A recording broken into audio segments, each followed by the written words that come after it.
நவராத்திரி ஏன் கொண்டாடுறோம் தெரியுமா? சிவனுக்கு ஒரு ராத்திரி சிவராத்திரி, அம்பாளுக்கு 9 ராத்திரி நவராத்திரி. மகிஷாசுரன் அப்படிங்கிற அரக்கனை அழிப்பதற்காக அம்பாள் மகிஷாசுரனோடு 9 நாட்கள் போரிடுறா. 10வது நாள்ல மகிஷாசுரனை வதம் செய்து மகிஷாசுர மர்த்தினியாக வெற்றி வகை சூடிய நாளதான் விஜயதசமியா கொண்டாடுறோம். புரட்டாசி அமாவாசைக்கு பிறகு வரும் அந்த 9 நாட்களை தான் நவராத்திரியா அம்மனை நினைத்து நம்ம வழிபடுறோம். நவராத்திரியில முதல் 3 நாட்கள் சக்தியை தரும் துர்க்கையாகவும், அடுத்த 3 நாட்கள் செல்வத்தை தரும் லட்சுமியாகவும், கடைசி 3 நாட்கள் கல்வி ஞானம் தரும் சரஸ்வதியாகவும் அம்பாளை வழிபடும் வழக்கம் இருக்கு.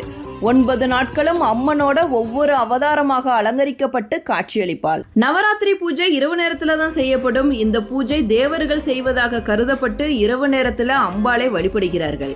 இச்சாசக்தி, கிரியாசக்தி, ஞானசக்தி ஆகிய 3 சக்திகளையும் ஒரே சமயத்தில் பெறுவதற்காக செய்யப்படும் வழிபாடுதான் இந்த நவராத்திரி வழிபாடு.